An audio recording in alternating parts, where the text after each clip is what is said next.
एक जंगल में एक नदी के किनारे एक भूतिया चुड़ैल का साया होता है और उस वजह से सारे पक्षी बहुत ज्यादा परेशान थे। और फिर एक दिन सारे पक्षी मिलकर गांव के सरपंच कड़कूनाथ सेठ से मिलने जाते हैं। कड़कूनाथ सेठ, हम सब लोग बहुत ज्यादा परेशान हैं। जंगल में भूतिया चिड़िया की आत्मा की वजह से कोई भी पक्षी नदी के पास पानी भरने नहीं जा पाता है। हाँ कड़कूनाथ सेठ, टुनटुनी बहन सही कह रही है। हम सब लोग बहुत ज्यादा डरते हैं वहाँ पर जाने से। जंगल के ना जाने कितने पक्षियों को मारा है उस भूतिया चिड़िया ने। उन सब की बातें सुनकर कड़कूनाथ सेठ उनसे कहता है, ठीक है तुम सब मुझे डराओ मत और खुद भी मत डरो। मेरे पास एक उपाय है, क्यों ना हम सब मिलकर उस नदी के किनारे पर एक लोहे का जाल बनाएं, जिससे उस भूतिया चिड़िया की शक्तियाँ कमजोर हो जाएंगी और वो हमें नुकसान भी नहीं पहुँचा पाएगी। इसके लिए हर दो पक्षी रात में मिलकर उस जाले को बनाएंगे। सब लोग इस फैसले से बहुत ज्यादा खुश हो जाते हैं। और फिर दूसरे दिन रात में मीनू चिड़िया और सुंदरी कवि दोनों मिलकर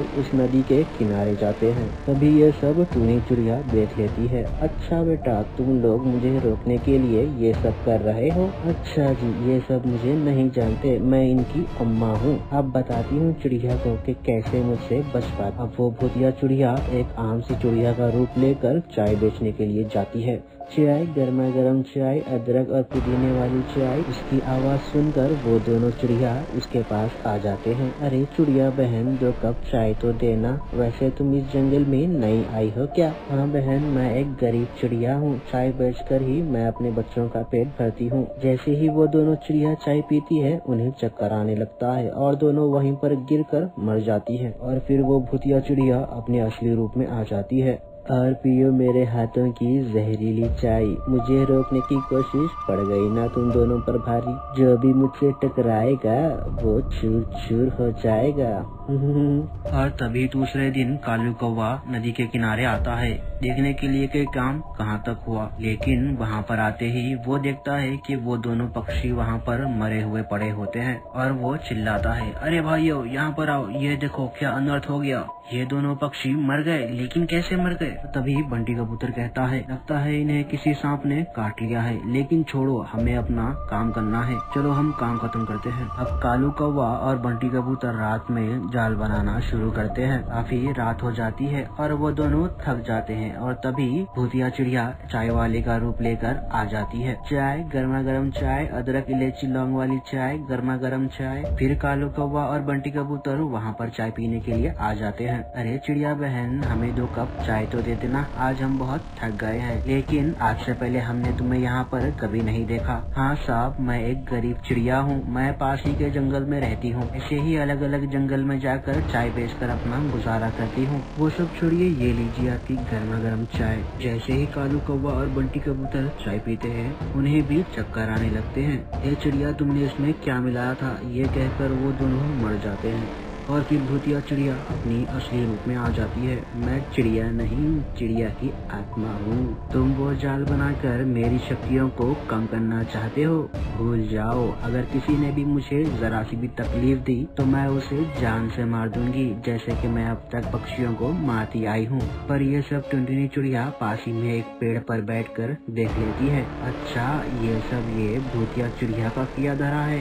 अब देखो मैं इसका क्या हाल करती हूँ। इस चिड़िया की आत्मा को मैं जंगल से निकाल कर रहूंगी, वरना मेरा नाम भी टुनटुनी नहीं। लेकिन टुनटुनी चिड़िया ये सब बातें सारे पक्षियों को बता देती है और उनको एक प्लान भी बता देती है, जिसे सुनकर सारे पक्षी बहुत ज्यादा खुश हो जाते हैं। अगले दिन टुनटुनी चिड़िया एक तोते और एक साधु चील के साथ वहाँ पर आती है। तभी टुनटुनी चिड़िया की आत्मा भी चाय वाली का रूप लेकर आ जाती है। चाय, गर्मा गर्म चाय, अदरक इलायची लौंग वाली चाय, गर्मा गर्म चाय। अरे चिड़िया बहन, मुझे एक अदरक वाली चाय तो देना, सर में बहुत दर्द हो रहा है। टुनटुनी उस आत्मा को बातों में लगा देती है और तभी वो साधु चील आसपास मिट्टी का तेल डाल देता है। अच्छा, टुनटुनी मुझे बातों में लगाकर मारना चाहती है। मैंने तुझ जैसी चिड़ियाओं को ना जाने कितने बार मारा है। तू मुझसे चालाकी करने की कोशिश कर रही है, अब मैं तुझे नहीं छोड़ूंगी। इतना कहकर टूनी चिड़िया टुनटुनी पर हमला करने वाली होती है और तभी पीछे से साधु आकर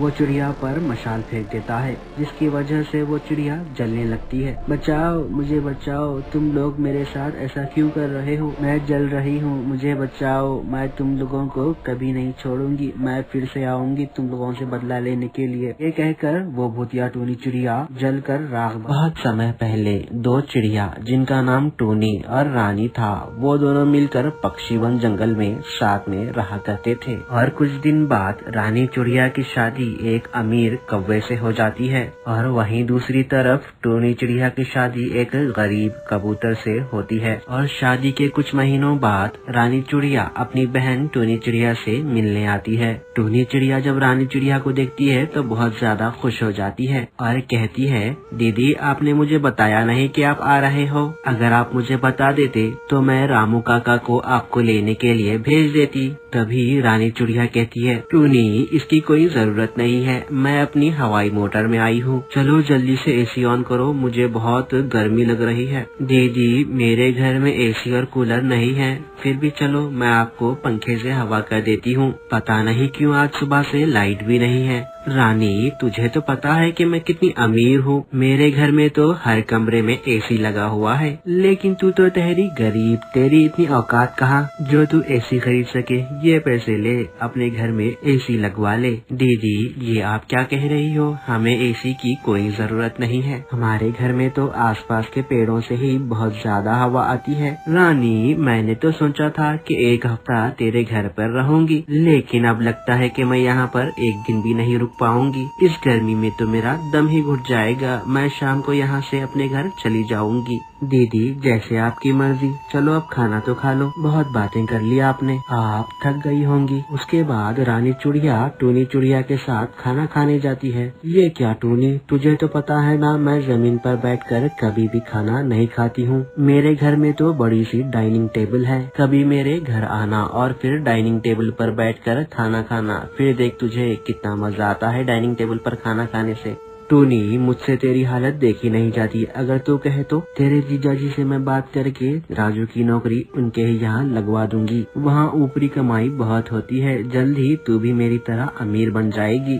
अरे नहीं दीदी, हम लोगों के लिए हमारी ईमानदारी की 200 की रोटी ही काफी है, हमें ऊपरी कमाई की कोई जरूरत नहीं है। रानी चिड़िया अपने बहन के मुंह से ये बात सुनकर गुस्सा हो जाती है। टूनी मुझे तेरी ये बात पसंद नहीं आई, मैं तो तेरे ही भलाई के लिए कह रही थी, तू ठंडे दिमाग से फिर से एक बार सोच लेना और मुझे बता देना, मैं तेरे जीजाजी से बात कर लूंगी। चल मैं अब तो चलती हूँ। इतना कहकर रानी चिड़िया अपनी हवाई मोटर में बैठकर चली जाती है और ऐसे ही कुछ दिन गुजर जाते हैं। और कुछ दिन बाद रानी के पति की तरक्की हो जाती है और उसकी आमदनी बहुत ज्यादा बढ़ जाती है। अब रानी चिड़िया को किसी चीज की कमी नहीं थी और कंपनी की तरफ से राजू कबूतर को बंगला और हवाई मोटर भी मिल जाती है। और वहीं दूसरी तरफ रानी चिड़िया का पति कालू कौवा एक दिन रिश्वत लेने के जुर्म में पकड़ा जाता है, उनका बंगला और हवाई मोटर सब जब्त हो जाता है। इस बारे में जब टूनी चिड़िया को पता चलता है तो वो अपने बहन से मिलने जाती है और अपनी दीदी से कहती है, दीदी जीजाजी के इस हाल की वजह कहीं न कहीं आप भी हो, तुमने कभी जीजाजी को गलत काम करने से मना नहीं किया, तुम्हारे सर पर तो अमीरी का भूत सवार था। टूनी मुझे माफ कर दे, मैं अमीरी की घमंड में अच्छे बुरे का फर्क करना भूल गई थी, तो किसी तरह मेरे पति को छुड़ाने में मेरी मदद कर। अभी टूनी चिड़िया समझाते हुए कहती है, मैं राजू से कहकर जीजाजी को छुड़वाने का कुछ इंतजाम करती हूँ, तब तक तुम मेरे घर चलो, मेरे साथ रहो, अब तो मेरे घर एसी भी लग चुका है, तुम्हें गर्मी नहीं होगी। टूनी तुम मेरा मजाक मत उड़ाओ, मुझे गर्मी से कोई फर्क नहीं पड़ता, अब मैं और मेरे पति ईमानदारी का ही जीवन बिताएंगे।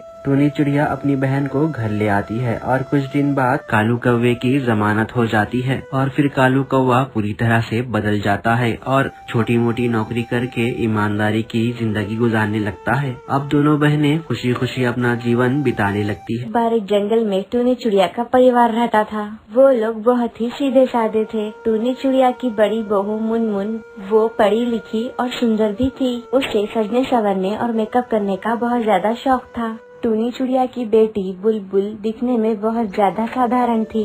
एक दिन टूनी चिड़िया अपनी बहू से कहती है, बहू ये क्या दिन भर अपने चेहरे पे लिपा पोती करती हो, ढंग से घर का काम करो, दिन भर अपनी ब्यूटी संभालने में लगी रहती हो। माँ, मैं घर का सारा काम कर चुकी हूँ। अब मैं समय निकाल के अपने चेहरे पे थोड़ा सा मेकअप कर लूँ तो आपको क्या प्रॉब्लम है?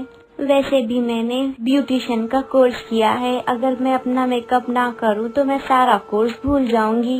कितना अच्छा होता अगर मैं यहाँ पर ब्यूटी पार्लर खोल लेती। मोहल्ले की चुड़ियाँ जो इधर उधर जाती है वो मेरे पास आ जाती। तुमको जरा सा क्या कह दिया, तुम तो भाषण ही देने लगी। और टूनी चुड़िया वहाँ से चली जाती है। एक दिन बुलबुल मुनमुन से कहती है, भाभी तुम कितनी ज्यादा सुंदर हो और तुम्हारे पर भी कितने ज्यादा चमकीले हैं। काश मैं भी तुम्हारी तरह सुंदर होती।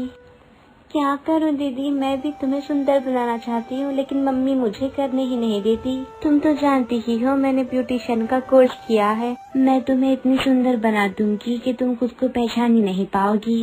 अरे बहू, क्यों तुम मेरी बेटी को बहका रही हो? ज्यादा सजने संवरने में पैसे लगते हैं। खबरदार बहू, अगर तुमने मेरी बेटी के चेहरे पर लीपापोती की तो मैंने आज तक मेरी बेटी के पैरों पर सरसों के तेल के अलावा कुछ नहीं लगाया है। और ये जो तुम शैम्पू वैम्पू लगाती हो, इससे क्या होने वाला है? मेरे लिए तो एक्स्ट्रा सोप ही जिंदाबाद है। मैं उससे बर्तन भी धो लेती हूँ और अपने बालों को भी धो लेती हूँ। खाना बनाने के लिए सरसों का तेल इस्तेमाल होता है, मैं उससे पका भी लेती हूँ और अपने बालों को भी लगा लेती हूँ। खाना भी बन जाता है और बालों में भी लग जाता है। अलग से कुछ पैसों का खर्च नहीं होता। ऐसी अमीरों वाली आदत मेरी बेटी को मत लगाना। पक्षी दिन भर मेहनत करता है तो 2 रोटी कमाता है और तुम इन पैसों को क्रीम पाउडर में खत्म कर देती हो। हाय, ये हमारे घर में कैसी बहू आ गई, मेरे तो कर्म ही फूट गए। मैंने कितने बार कालू बेटे से कहा कि कौन भी किसी लड़की से शादी कर ले, लेकिन उसे शहर की लड़की से ही शादी करनी थी। तभी कालू कौवा मेहनत मजदूरी कर कर अपने घर आता है और अपनी माँ को बताता है, माँ कल बुलबुल को देखने के लिए लड़के वाले आ रहे हैं, उसे अच्छे से तैयार कर देना। बुलबुल बेटा, कल तो अपने बालों में अच्छे से सरसों का तेल लगा देना। तुझे मेकअप करने की कोई जरूरत नहीं है। अगर तू मेकअप कर लेगी तो लड़के वाले तुझे चुड़ैल समझेंगे।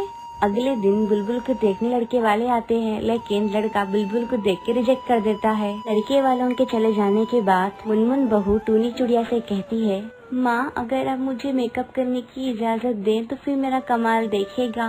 मैं बुलबुल को एकदम अच्छे से रेडी कर दूंगी। ठीक है, अब तुम कह रही हो तो ये भी करके देख लेते हैं। टूनी चुड़िया को आखिरकार मुनमुन के आगे झुकना ही पड़ता है।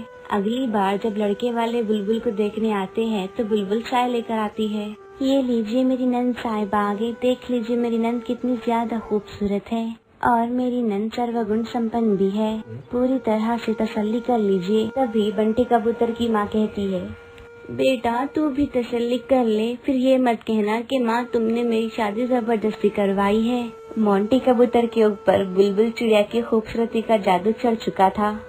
माँ मुझे ये बहुत ज्यादा पसंद है, मैं सिर्फ इसी से ही शादी करूँगा। बुलबुल चिड़िया की शादी बड़े ही धूमधाम से हो जाती है। बुलबुल चिड़िया की विदाई हो जाने के बाद टूनी चुड़िया मुनमुन चिड़िया से कहती है, बहू मैंने हर बार तुम्हारी मेकअप के लिए तुम्हें डांटा, लेकिन आज इसी मेकअप की वजह से मेरी बेटी की शादी इतने अच्छे बड़े घर में हो गई। मैं तुम्हारा शुक्रिया अदा करती हूँ बहू। तो ये थी आज